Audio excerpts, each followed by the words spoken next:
Hi friends, అందరికీ ఏం చేస్తున్నారు? ఇగో నేనైతే పచ్చడి అయితే చేస్తున్నా. ఇక మామిడికాయ పచ్చడి. నిల్వ పచ్చడి కన్నా అప్పటికప్పుడు రోటి పచ్చడి వేసుకొని తింటేనైతే మస్తు ఉంటుంది. మాకైతే చాలా ఇష్టం, మా పిల్లలకు కూడా ఇష్టంగా తింటారు. నేనైతే తీసుకొచ్చిన ఫ్రెండ్స్,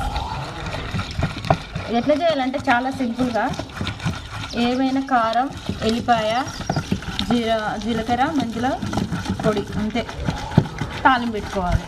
చాలా బాగుంటుంది. ఒకసారి అయితే మీరైతే ట్రై చేసి చూడండి. మాకైతే చాలా ఇష్టం. పచ్చడి అయితే రెడీ అయింది. తాలింపు ఒకటి పెట్టుకోవాలి. మరి మెత్తగా నూరినా కానీ బాగుండదు. మిక్సీలో కన్నా రోట్లో వేసి చూడండి. ఏ పచ్చడి అయినా సరే చాలా టేస్టీగా ఉంటుంది. అందుకోసమని మేము ప్రతి ఒక్క పచ్చడినైనా రోట్లోనే వేసుకుంటాం. నాకైతే మిక్సీలో వేసిన పచ్చడి అయితే ఇష్టం ఉండదు. మరి మీకు ఏ పచ్చడి అంటే